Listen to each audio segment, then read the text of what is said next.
Baraya Kita.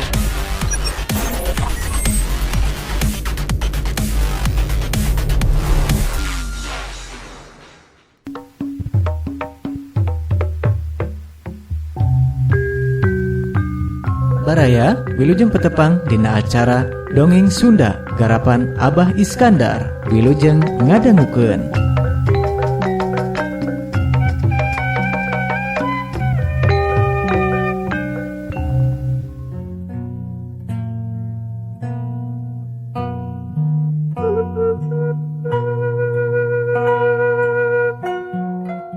Bismillahirrahmanirrahim. Assalamualaikum warahmatullahi wabarakatuh. Alhamdulillah urang tasyakur binikmah kadzatillahi rabbi rahing dina weng ieu biasa ditepang dangukeun deui sareng Carpon Iskandar. Mugi-mugi daramang sadayana tur tabingah maneh ku hadirna ieu acara anu sapamenak simkuring mudah-mudahan dongeng Sunda dipigandung ku sadayana. Semoga urang sami-sami Bandungan nyangakeun Carpon Rajapati di Cihea karya Ki Digton.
Lamun siga Bandungan siga kitu dongeng ujang terus jarang keur Abah mah ngarasa sedih, ngarasa melangkan jadi anak incu, ingis anak incu teu manggih dahar, teu kacumponan pangabutuh sapopoena, tada teuing meureun waluratna. Terus terang jang Abah milu mikiran kana ieu pasoalan lantaran sugan aya milik sadarea, aya pakeuna saeutik anu kudu dipateakeun, sangkan pinanggi jalan anu alus, gesan hirup jeung kahirupan anak incu Abah kabeh. Bahkan tak nyarita semu darida mireungeuh anakna Sahim anu keur katingali bingung tur susah lantaran usahana kana buburuh bangunan keur dina kaayaan sepi arang langka anu nitah. Atuh pok bae Sahim mairan teu maksad bade nyesahkeun sepuh, abdi dongkap ka dieu ngadeuheus mung nyaeta atuh sejata mana bae ka Abah, abdi teu acan tiasa mayar semetan ka Abah. Artos anu ditambut ku abdi sasasi anu kalangkung anu agengna sayuta teu acan tiasa kauihkeun ayeuna-ayeuna. Ceuk Sahim ka bapana, "Tong ieu jadi pikiran Him, da lain jeung sajaha. Aya bayar ari keur dina kaayaan ieu eueuh ragap teu aya mah rek naon anu kudu dibayarkeun. Kapan boro-boro keur mayar hutang, keur pangabutuh anak pamajikan oge meureun eueuh. Ayeuna mah tong jadi pikiran mana komo jadi hulang jentul mah. Jadi gering pikir sungkan lumampah. Ulah nepi ka kitu. Anggur majig geura ka dapur. Inung hidup meureun geus nyangu jika ditu ulah ngantep beuteung. Bahkan tak nitah dahar ka anakna, "Nuhun Bah, ieu teh dinten Senen menawi pareng abdi teh nuju diajar ngosongkeun padaharan dugi ka magrib." Sahim mairan panita bapana, "Tah alus lamun kitu mah. Sok kudu diajar peurih, diajar huzu menta kanu kawasa barengan hirup teh ku sabar. Jeung poma ulah nepi ka poho salat lantaran eueuh deui jalan pikeun ngahontal kabagjaan dunya jeung akhirat mah iwati urang kudu takwa ka anjeunna. Sok geura bakal kapanggih naon rupa anu dipikah hayang ku urang. Mangkanta ngalalemu anakna. Leres karaos bah sok sanaos dina kaayaan sesah namung panceg gayakinan kanu makawasa abdi nikreuh ngeureuyeuh sakedik demi sakedik. Wayahna lantaran ibadah mah boh ka Allah pon kitu deui ibadah ka sesama manusia ngabutuhkeun kasobaran jeung kaikhlasan.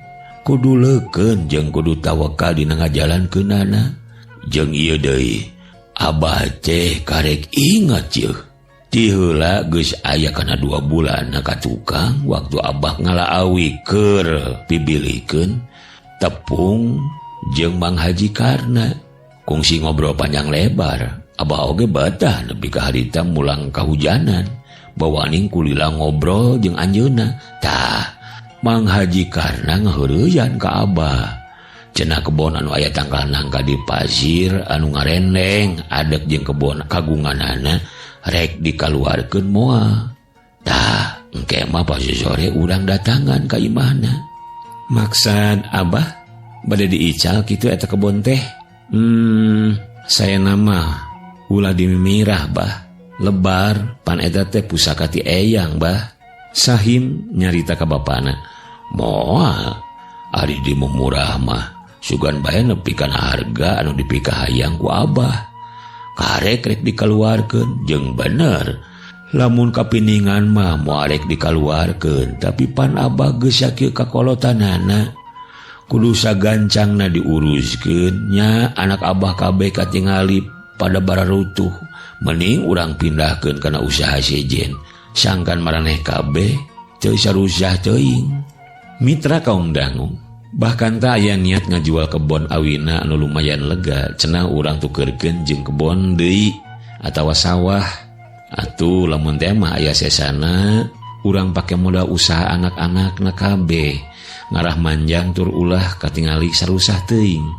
Parung dina hiji gempungan saanak incu harita abah Kanta ngebrehkeun pamaksudanana. Kieu ieu teh pangna abah nyaluk ngagero anak incu abah kabeh kudu ngariung poe ayeuna teu aya kajaba abah teh geus nepungan ka Mang Haji Karna. Nyawalakeun perkara kebon awi urang anu aya di Citamiang. Ti heula Mang Haji teh butuh cenah nya 2 poe ka tukang ku abah di tepungan. Nya masikane butuh cenah malah lamun teh mah rek dijual kudu ayeuna. Lamun diengke-engke mah bisi duitna kaburu kacongcai atawa bisi kaburu ludes ku bi haji dipake meuli emas cenah. Tah kumaha pamangih hidup anak abah kabeh jual atawa ulah. Ngan lamun urang teu ngajual eta kebon aranjeun kabeh moal boga modal keur arusaha. Abah rek menta kamandang ti anak-anak kabeh cing kudu kumaha. Bahkan tak menta kamandang ka anak-anakna anu tiluan anu harita keur ngariung atuh pok bae sahim minangka anak anu panggedena nyarita saacana adina anu duaan deui. Ari numutkeun abdi mah bah teu aya lepatna upami eta kebon teh diical mung ulah teu janten kebon deui atawa sawah. Anu kahiji eta teh barang pusaka, anu kaduana abah bade ti mana penghasilan upami teu aya eta kebon awi. Pan salami ieu abah ngadamelan bilik awina ti dinya. Ulah dugi ka pegat penghasilan. Bade ti mana abah sareng emak nutupan kapriyogian. Ari kanggo abdi tiluan mah milari langkungna bae kanggo modal mah aya bae atuh langkungna nuhun. Nya upami teh mah teu aya teu sawios-wios. Ku piduana oge ti sepuh tos alhamdulillah. Sahim nyaritana tatag pisan. Kumaha anak abah anu duaan deui pok bisi boga kamandang anu sejen mengpeung ieu karek eudeuh karek babalanjongan. Bahkan tak nanya ke anakna anu panengah jeung anu bungsuna. Atuh harita Karmita nyarita ngebrehkeun pamanggihna anu teu jauh jeung lanceukna. Mana komo ari si bungsu mah iwati nurutkeun bae sakumaha pamanggih lancik-lancikna anu duaan. Ari Kang abdi mah panuju bae eta kebon diical. Nya anu kahijina mah mugi sing pajang rada awis, atuh anu kaduana kedah digaleuhkeun deui kana kebon atanapi sawah. Tah anu katilu lama mudah-mudahan sesana oge rada ageng bah kanggo modal. Ceuk Karmita nyaritana bari dituntungan ku Sri Leutik. Abdi mah kumaha lancik abdi anu duaan bae. Da tika punggur oge abdi mah teu panuju abah ngadamelan bilik teh. Margi tos kirang pajeng kapan di zaman ayeuna mah tos arang langka bumi anu ku bilik. Bawa di kampung pon kitu deh di kota. Dumawi sugan bae atuh abah usahana tong kana bilik ari tos teu aya kebon awi mah. Sayana kagungan sawah supados urang kagungan pare. Nyi Surmi ngilu nyarita. Nya eta Surmi, abah oge kitu. Abah teh hayang boga pare ngarah teu meuli teuing beas. Mangkang ning pan ayeuna mah harga beas teh mahal. Rajin aya nu murah beas rasgin ari geus jadi sanguna teh geuning morolok jeung heuras. Atuh kana ti koro abah mah karasana teh keusrak. Wantunan sabaraha bah haji karna kana kebon urang teh? Abah nawarkeun teh 400 juta. Eta teh legana kurang leuwih 2 hektar. Nya sugan bae wanieun. Kurang ti sakitu saeutik lah. Abah Kanta nerangkeun deui bari ret kana jam anu ngagantung dina tembok. Tayohna mah karek inget. Wanci geus ampir nepi ka waktu duhur anu sagedeung deui bakal kadenge azan zuhur. Mitra kaum dangu nu ngariung di imahna Abah Kanta saanak incu kapungkas ku datangna waktu pikeun ngalaksanakeun salat zuhur. Anu harita adzan zuhur geus kadenge ti masjid anu teu pati jauh ti imahna Abah Kanta. Ongkoh da irungan sok sanajan ngan ukur sakedeung geus hasil. Aya dina kasaluyuan sararea yen kebon awi meunang dijual asal kudu jadi kebon deui atawa sawah deui sangkan manjang keur kahareupna. Barudak anak abah sakabehna kulantaran waktu geus nepi ka lohor. Ieu diungan urang pungkas bae nepi ka dieu. Ari geus saluyu sadarea mah tinggal ngadaguan hasilna. Abah engke pas sore rek nepungan haji karna.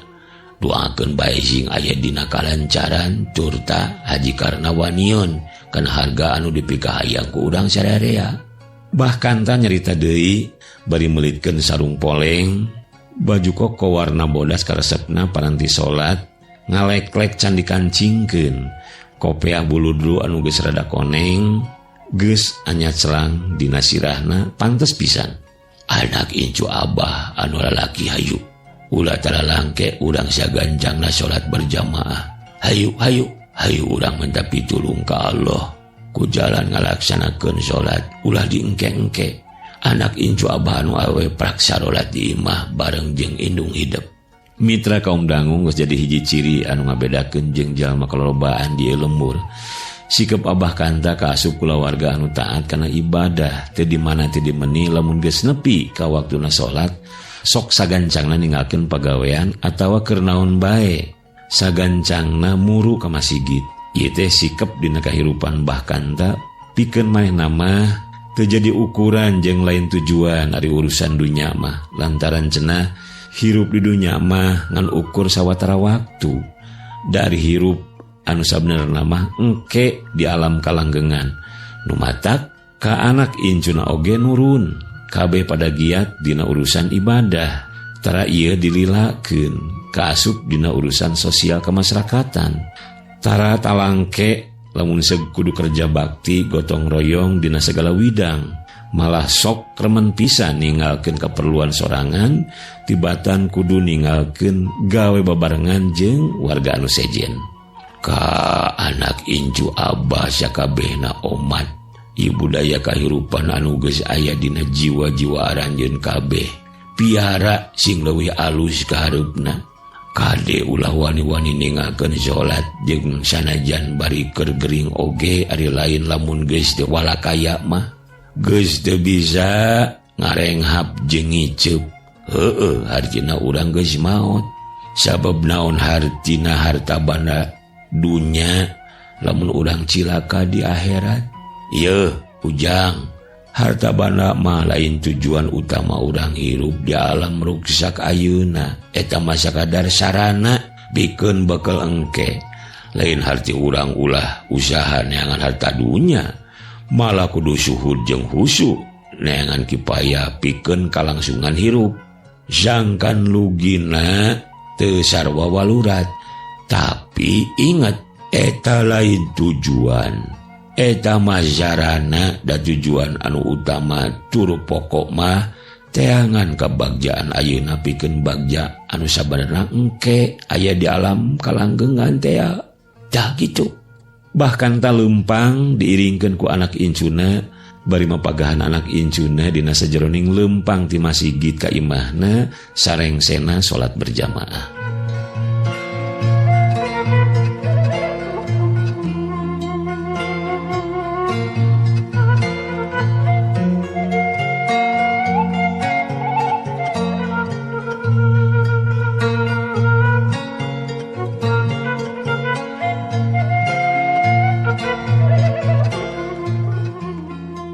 Mang, lalingi heula atuh, urang leut heula yeuh. Haji Karna siga anu haja megat anu keur lempang ngabring mangkanta saanak incu. Ari manehna mah puguh siga anu ngahaja. Arengse berjamaah tadi mulang ti heula. Puguh boga maksud hayang nyimpangkeun mangkanta lantaran hayang nyambungkeun dongeng ti heula di kebon ngeunaan kebon awi teh. Jang haji kalau rezana atuh. Mangga. Bari pok nyarita ka anak incuna anu ngagiringkeun manehna. Ujang, cing, baralik bae ti heula. Abah aya perlu heula ka Mang Haji. Bisi rek dalahar mah sok bae ti heula. Tong ngadagoan abah. Kituna teh bari reket muka panto pagar imahna Haji Karna terus muru ka terasna anu geus didagoan ku Haji Karna anu nangtung ngajengjen deket lawang panto imahna. Atuh bring bae anak incuna Mang Kanta mah mulang muru ka imah akina. Mitra kaum dangu tepungna Mang Haji Karna jeung Mbah Kanta puguh mantak ku kabenaran pisan pikeun duanana oge lantaran boga maksud anu sarua. Haji Karna mikahayang kana kebon awi Mbah Kanta pikeun Mbah Kanta memang geus gilig hayang ngajual ieu kebon anu geus menang widi ti anak-anakna atuh puguh pikeun marehna asa mumbok manggih gorowong aya jalan hamo mentas. Malah dina obrolan harita geus nepi kana anu dipimaksud ku duanana anu ringkesna ieu kebon jadi dibeli ku Haji Karna kalawan harga anu dipikahayang kudu ngajual. Nyatana Abah Kanta kalawan dari pisan duanana mungkas catur cenah dina waktu anu moalila rek beberes ieu jual beli di desa ngarah meunang kekuatan hukum ti kepala desa lantaran catetan kikitir ngeunaan kapimilikan ieu tanah aya di desa. Bahkan tak can nyekel kagede-gede sertifikat akta tanah oge can boga nganyakuan surat waris ti kolotna baheula anu nepi karek dijual can kungsi diuruskeun ka desa. Cang Haji, atuh dinten Senin mawayana urang ngadeheus ka kades. Urang beberes di desa bae supados Jang Haji raos.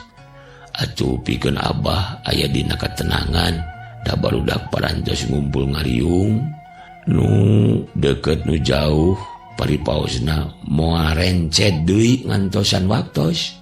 Sumuhun Bah, mangga urang saenggalna bae urang nepangan kades supados aya dina aturan anu lumaku. Atuh perkawis artos mah insyaallah Bah moal dugi ka dua kalikeun.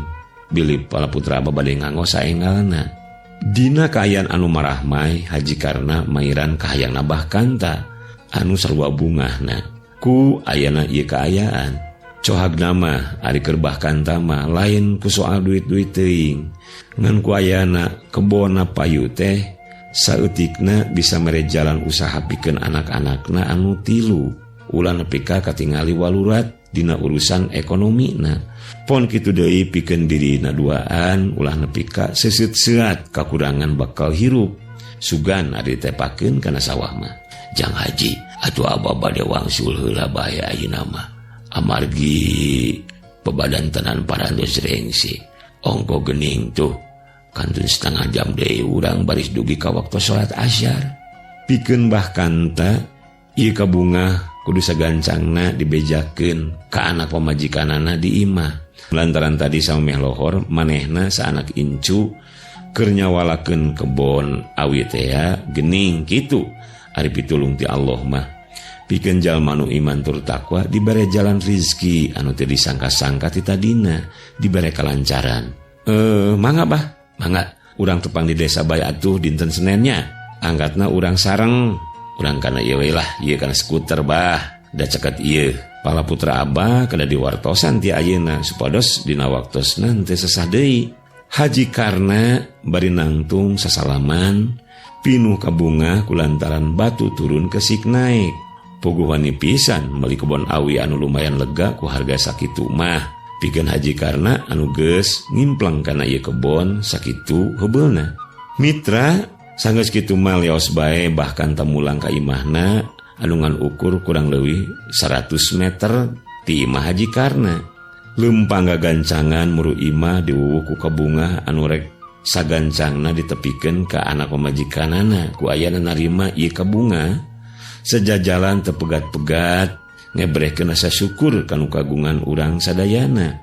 Alhamdulillah, nuhun ya Allah, geuning Anjeun anu maha murah anu maha aji. Teu kenat-kenat maparin jalan anu sae ka simkuring sakulawarga. Mugia ieu harta paparin Gusti sing mangpaat dunya rawuh akhirat. Jalan anu sae pikeun pun anak dina ngamekarkeun tur ngokolakeun ulah janten cucuk rungkang. Manakomo sabomena jantan pitenah kanggo kulawargana. Sing janten alat kanggo bakal hirup tur huripna gesan jalan ibadah ka Anjeun. Cacap bahkan tak nyarita kitu dina hatena teu karasa manehna geus nepi kaburuan imahna dipapag ku anak incuna anu geus kandaguan rada lila hayang sagancangna ngadenge kumaha hasilna. Mitra kaum dangu sami nguti harita jual beli kebon awi antara Haji Karna jeung Mbah Kanta beres roes taya harungan halangan dilaksanakeun di desa. Estu lulus banglus taya kuciwana malah geus dibayar lunas ku Haji Karna kalawan sakumaha harga anu dipika hayang ku Mbah Kanta. Malah harita kulawarga Mbah Kanta keur ngariung deui pikeun ngatur ngamangpaatkeun ieu duit anu gedena 400 juta. Barudak anak incu abah duit ladang ngajual kebon teh geus kacarima anu gedena 400 juta. Anu 200 juta ku abah rek dipake meuli sawah. Kebenaran aya anu rek ngajualnya eta boga namang Sukria. Legana aya kana 8 patokna. Tah anu 200 juta deui ku abah rek dibagi 4. Inung hidup 50 juta, anak abah anu 3 sarua 50 juta ewang. Pek mangpaatkeun sing hade tur tagolangkeun kana usaha anu pimanjangeun. Pikeun lumangsungna kulawarga hidup kabeh. Mangka hade ulah rek dimonyah-monyah meuli itu jeung meuli ieu. Duit kudu dipake modal usaha malah kudu ngalobaan. Jeung kudu barokah bisa jadi manjang. Inung hidup cenah rek wawarungan ngarah abah ya gawe jugan atuh dagang-dagang pangabutuh dapur. Lantaran rada carang warung di kampung. Hidup tiluan pek rek usah kana naon bae oge. Nu penting mah abah miharep hidup bisa mateakeun pamajikan ulah nepi ka ngahuleng. Tepugu gawe ngajantu ngadaguan hasil usaha salakina. Sing mangpaat ieu modal anu teu sabaraha jeung poma ulah dianggap duit pamanggih. Bahkan tak geus ngabagi-bagi duit lada ngajual kebon awina ke anak-anak na anu tiluan tutang ngomat-ngomat pisan sangan ieu duit kudu dipake usaha. Mangga Abah ngaturkeun sewu nuhun mugi ieu artos janten modal anu mangpaat turta manjang gesan lumangsuna kahirupan kulawarga abdi sadaya putra putu Abah. Sahim nyaritana semu dareuda aya rasa sedih jeung bunga nerima ieu kaayaan ngarumasakeun yen manehna sakulawarga anu geus rumah tangga can bisa ngebungakeun ka inung bapana. Malah nu aya mah bisa disebutkeun ngan ngaririweuh ka kolotna. Dina narima ieu duit lain seri bungah lantaran ku bakal boga napi modaleun, tapi boh Sahim Karmita jeung Surmi kalah kararumbai Cimata kabeh ngarumasakeun can bisa mulang tarima ku cara ngebungakeun inung bapana ngan ngariweuhkeun jeung ngariweuhkeun wungkul cenah. Tapi kanyai inung bapana anu teu kendat-kendat pikeun sakumna anak incuna anu teu pegat-pegat kabeh pada ngecelakeun Cimata dina ieu riungan. Ngan aya saurang anu milu sedih malah siga anu kurang panuju ku jumlah duit anu katarima ti kolot salakina. Pikeun Amirah duit sakitu teh siga anu kurang adil lantaran Sahim salakina teh anak anu panggedena sakuduna meunang bagian anu rada gede tibatan adi-adina cik pamikirna. Ngan maena sorangan anu teu panuju kana gedena duit anu katarima ti kolot salakina bedituna siga anu teu narimakeun. Teu adil lamun kieu carana mah. Kapan aing teh pamajikan anakna Abah anu panggedena sakuduna oge narima duit anu beda tibatan adi-adina Kang Sahim. Teu kuring mah teu panuju kana pamadegan Bahkanta. Amirah ngagerentes dina jero hatena kabireungeuh ku sadarea anu keur ngumpul ngariung. Amirah budina henteu marahmai teu riuk-riuk siga anu sejen nembongkeun ka bunga atawa ka sedih. Estuning lempeng jametreng baketut hasem bahkan tak apa kana adat minantuna anu bubudena harita kuraweuh hasem pok bahkan tananya ka minantuna. Amirah kabireungeuh ku Abah anjeun maca tadi teu nembongkeun budi parangi anu alus siga anak minantu Abah anu sejen. Aya naon?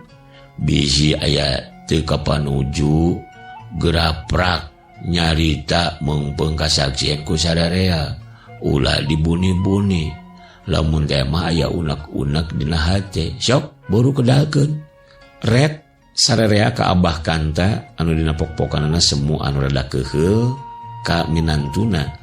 Terus sadarea meh taya anu kaliwat pada mencrong ka Amirah pamajikanana Sahim.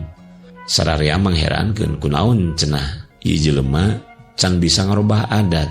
Tiba heula adat-adatana ngan goreng jeung goreng abong aya kasebutna surup kapatutna hatena tiba heula ngan ngugulung karudet anu katembong ku sadarea teu aya beragna siga batur nemongkeun budi anu marahmai bunga. Mireungeuh ka dirina meh ampir kabeh anu ngariung mencrong manehna jadi salah tingkah. Eusi hatena geus katebak ku Bahkanta jeung sadarea. Geus kitu mah Amirah cengkat bari kurawud hasem bari pokna. Punten abdi mah tiasa ngariung lami bade wangsul ti payun bae bari ngajengkat ngajawang budak anu keur anteng jeung baturna. Atuh budak teh ampir ngoceak sakuruna aya mah teu ngarti ku kalakuan pamajikan Sahim anu kitu petana. Curut turun ti imah leos mehna indit duga teuing reka mana.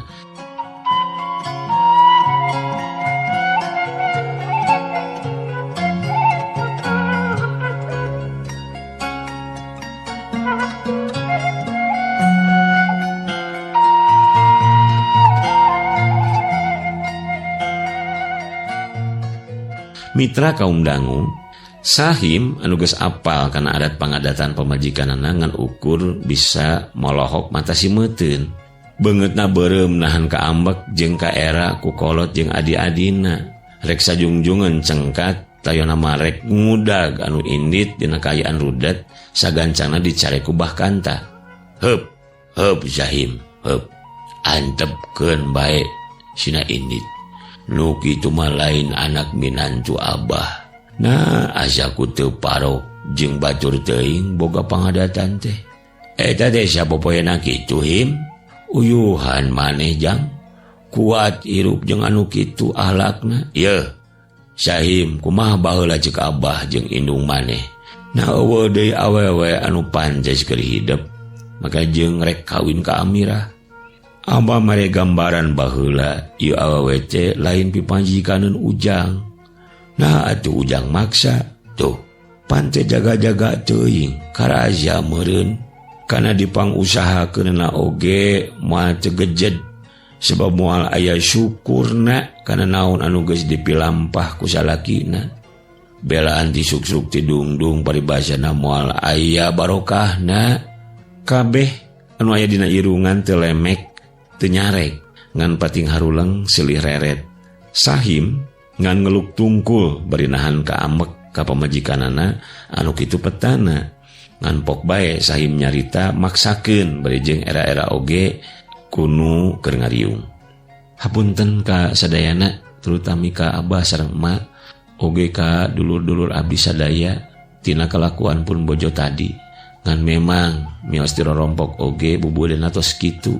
Sekali deui hapunten ka sadayana.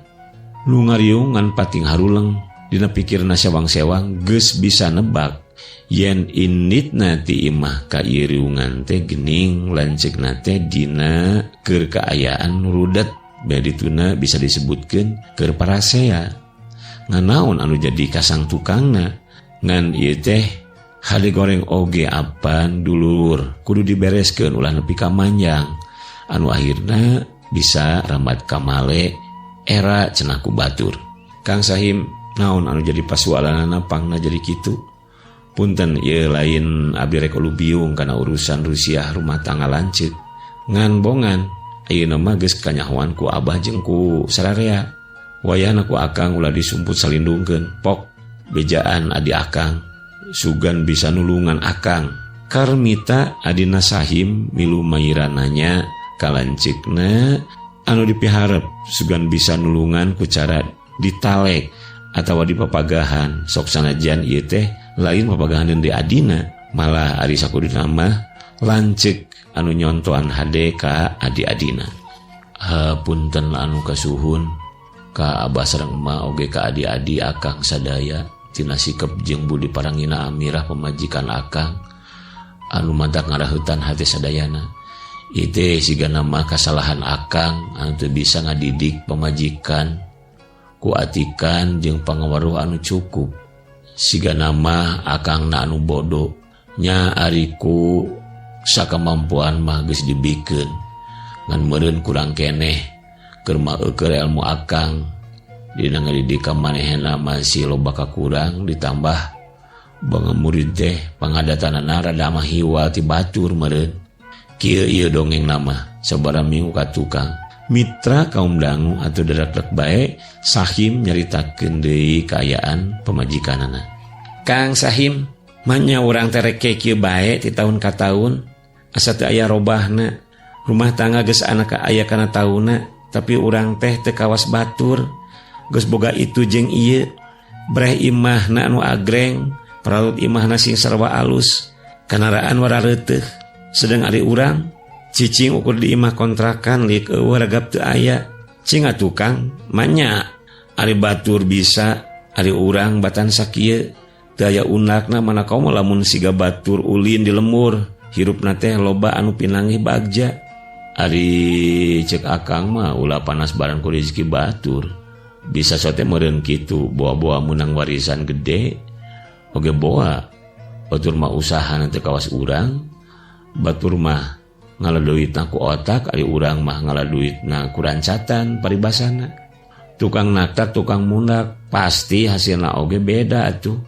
Ayeuna mah kudu ngarasa syukur kanu Maha Kawasa sok sanajan digi saeutik tapi pan mirilik sok aya bae anu nitah digawe ka akang.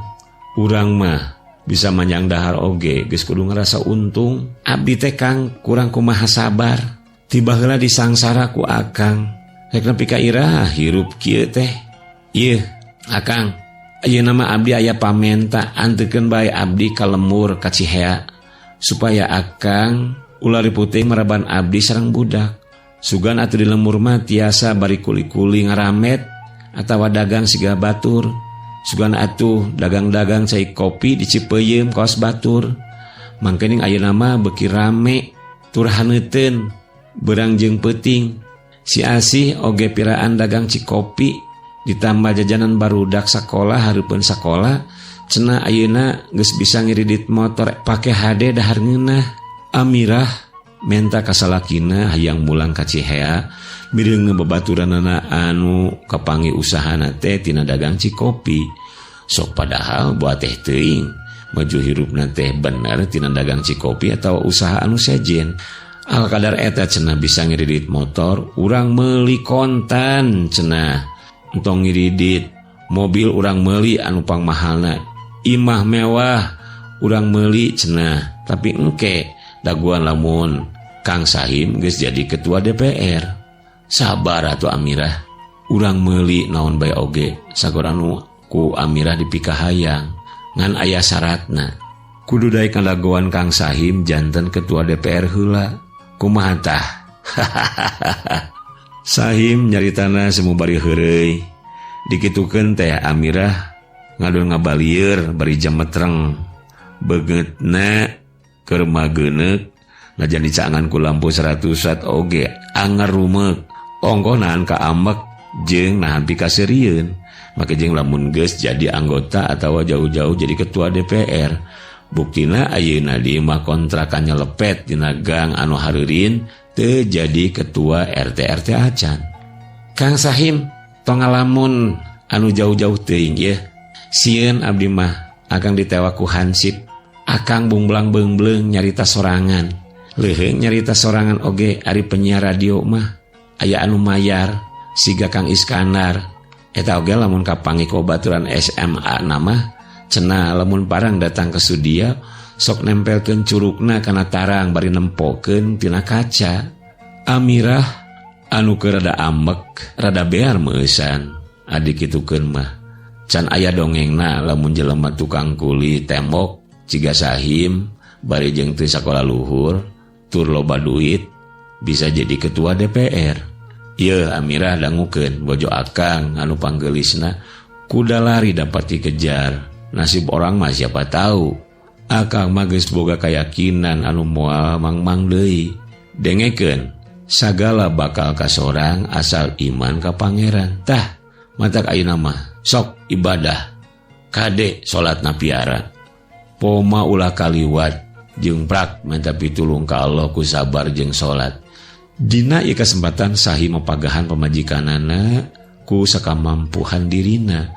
Cek dina pikirna rek ngagugu atawa henteu nama gumantung dirina pira aku sok sanajan terus ngeberung hati anak kana urusan dunya ari kanyataan hirup karek bisa nepi ka dinya rek naon deui atuh da ari dunya mah paribasa di udag lumpat di daguan cicing nganu ukur boga syariat pikeun salawasna ikhtiar anu terus-terusan kalawan suhud perkara digugu jeung henteuna pek teh teuing. Geus cupar kewajiban ari anu jadi kapanasaran hatena mah eta oge aya Sahim teh kunaon asa jauh tina panyangka ujug-ujug boga karep kitu make hayang pindah ka Cihea lemurna padahal ti barang pruk kawin nepi ka harita karek boga pamadegan kitu siga beunang kapangaruan ku batur boboa aya nu ngangsonan pedah manehna rek menang duit ti bahkan ta bapana anu geus ngajual kebon awina teh jeung kungsi meunang aya kana samingguna nganjang nempo indungna di kampung Cihea 2 bulan ka tukang nalika balik ka imah betsiga anu seungah hirupna teh loba hulang jentul loba ngalamun kasalaki teu pati nying hareup. Mitra kaum dangu Sahim ngabrehkeun kaayaan rumah tanggana jeung Amirah kahareupeun dulur-dulurna jeung kolot napisan kitu cenah lalakonna Iya kitu anu jadi sebabna pangna harita Amirah ngajengkat init tina riungan. Syahim, Karmita jeung Zurmi anak Abah. Ieu duit anu geus meunang ngitung sapeser oge moal kurang gedena 50 juta ewang. Poe ayeuna pisan ku Abah rek dipasrahkeun ka hidup tiluan. Bek barawa, kudu dipake modal usaha sing barokah sing manjang. Rek dipake usaha itu ieu nama Abah teh nyaho aranjeun anu boga aturan. Khusus ka Syahim, Abah ngadenge dongengna kitu jeung pemajikan omat ulah getah sarupateun. Sing asak tinimbangan kolot jeung adi-adi anjeun teu hayang ngadenge anjeun hirup loba pacogregan jeung Amirah. Abah teh geus sakieu kolotna boa isuk boa pageto. Abah yang husu ibadah tegesna hayang tiis ceuli herang panon. Hade goreng na rumah tangga anjeun uwati aranjeun anu ngarasakeun. Bahkan tak panjang lebar mapagahan anak-anakna bari sakalian mere pituduh jalan pikeun ngamangpankeun duit anu gedena sarua anak-anakna kabeh sakitu ewang. Katampi Abah mak ieu sadaya mugia sing janten modal saporos abdi sadaya henteu nyesahkeun bae ka sepuh. Sahim nyarita ngawakilan adi-adina bari eta duit anu geus dina kantong keresek warna coklat ku maranehna diasupkeun kana sakuna sewang-sewang. Mitra kaum dangu geus kitu mah teu panjang anu dipicatur, geus cupar kewajiban kolot ngabagikeun rezeki ka anak-anakna anu masih kana butuh ku bantuan ti kolotna. Atuh harita terus pada mulang ka imahna sewang-sewang. Sai mulang ka Padalarang ka imah kontrakanna di Lebah Simpang. Asup ka gang anu nyelepet ngan bisa asup motor. Lain teu hayang cicing di tempat anu rada lega ngan kamampuhan karek nepi ka dinya. Sadatangna ka imah, Amirah jeung anakna geus aya di imah. Sahim diuk dina samak lungse kesa ngoprot sok sanajan deukeut di Kampung Palumbon Sindang Jaya, tapi ari keur macet mah lumayan rada kesel. Make angkutan umum anu kudu ngangsrot utamana di daerah Cipatat. Amirah budina can robah, masih kene camerut ku raweud. Atuh karasana ku Sahim anu keur capek asa nyang hareupan maung keur anakan. Sigana teh lamun mah Sahim salah saeutik maung siap ngarekeb dirina. Pok Sahim nanya ka Amirah maksakeun capek-capek oge roman anu hoream lamun teh mah teu perlu teuing hayang nama sungkan yang hareupan Amirah pamajikanana anu harita lain hidang mere cai nginum kanu keur capek tuhureun. Ieu mah kalaka anteng kana HP bari semua anu penting teu nolih ka salakina. Amirah cing atuh mak naon salaki datang asongkeun cai sagelas mah lain kalaka anteng kana HP keur SMS-an jeung saha meni anteng kitu keur ngadongengkeun naon semua anu penting pisan. Ieu mah urusan abdi Kang, rek penting atawa teu penting mah lain urusan Kang Sahim. Tong milu usil ayeuna mah nafsi-nafsi bae. Abdi keur ngobrol jeung babaturan abdi urang lemur anu geus lumayan hirupna teu siga abdi. Manehna mah aya di lemur bari usaha kana dagang leuletikan oge. Ayeuna lumayan hirupna aya dina kamajuan. Abdi hayang nurutan. Ceuk Amirah bari jongjon bae teu nolih ka salakina anu ngajemprak nyarane kana tembok ngararasakeun kacape. Awak rada lungse lantaran tos ti panyabaan nepungan kolotna di Sinang Jaya. Oge rada kesel ku si kepamajikanana datang salaki lain di pabagku bear budi song cai kalaka nyawa HP anteng ngobrol jeung batur jeung teuing deui anu keur ngobrol jeung manehna teh awewe atau lalaki lantaran beda dina babasaanana make jeung nyabit-nyabit anu baheula cenah siga anu keur ngaguar mangsa lawas. Amirah ngobrol jeung saha meni uplek kitu. Yeuh akang teh lalaki apal jeung seukeut kanu kararitu mah ulah ngabohong balaka bae ka akang lamun teh mah Pikiran anjeun keur gagoda ku eta lalaki babari keur akan nyokot hiji putusan. Sahim nanyakeun deui, ngerasa disapirakeun ku ieu sake pamajikanana anu memang geus aya kana 2 bulana remen nyabit-nyabit ngaran lembur Cihea jeung teu waleh ditungtungan hayang balik ka lembur. Sahim, cek kuring tadi oge ulah milu urusan.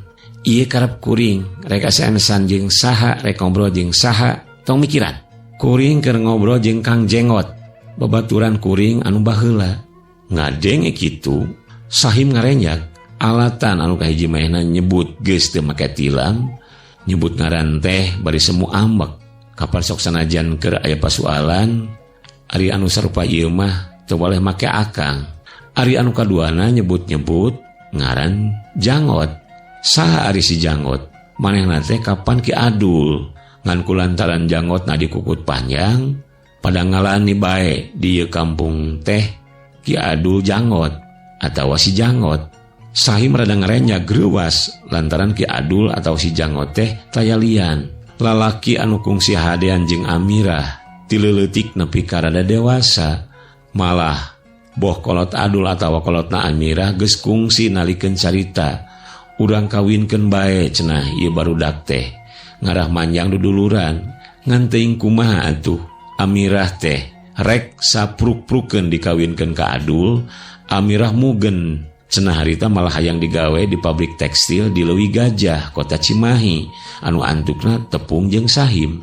Amirah pek teruskeun ngobrolna jeung si Janggot. Ulah ngarasa kahalangan nitip si Bayu anak kuring, ulah nepi ka dimomorekeun. Kuring aya perlu ka babaturan, pek bae kadinya. Ulah ngarasa kabaribinan.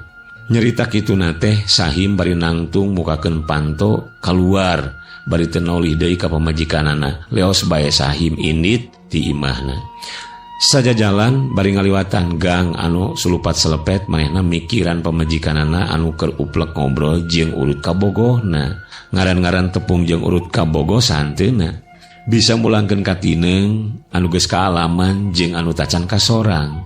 Moal teu sewang-sewang aya kapanasaran pada ngumbar lamunan. Sahim ayeuna geus aya di sisi jalan, nyerangkeun jalan parapatan Tagog pada larang mangsa maju ka peutingnakeun. Anu balawiri tutumpakan peting gurilap kacaangan ku lampu penerangan jalan. Oge ku lampu sewang-sewang kendaraan anu balawiri kaditu ka dieu rame pisan. Ningali kayaan kitu, hate perih asa digerihan ku si kapamajikanana tadi. Asa geus teu dihargaan, asa beuki dimomoroekeun, malah kiwari geus wani ngobrol uplek hareupeun manehna jeung lalaki sejen.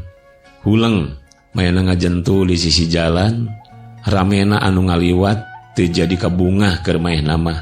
Manakomo lamun seug ningali anu keur leumpang salaki jeung pamajikan bari nungtun budak. Jalan-jalan bari suka bunga, pantesna teh jajan balake cerakan bari suka seuri ngereungeuh budak anu ditungtun anu umurna teu pati jauh jeung anakna di imah anu kiwari ditinggalkeun. Ngabandungan indung bapana area-area omong anu ngan bisa nempokeun bari celeumeut teu ngarti. Budak anu keur mejana calembe nuduhkeun itu jeung ieu. Duit anu aya dina sakuna pamere indung bapana aya kana 50 jutana teu mere kabunga. Anu satadina rek dipake ngajak ulin anak pamajikanana ala kadar jajan dahareun naon bae anu ngajajar ngantai minuhan panjangna trotoar jalan Tagog meureun bunga kaos batur anu tadi ngaliwat ka hareupeunana. Mitra waktosna kabujeng seep cageula urang cekapkeun dugi ka dieu heula ngeunaan carpon Rajapati di Cehea. Insyaallah dinten anjing urang teraskeun deui. Wilujeng kantun. Wassalamualaikum warahmatullahi wabarakatuh.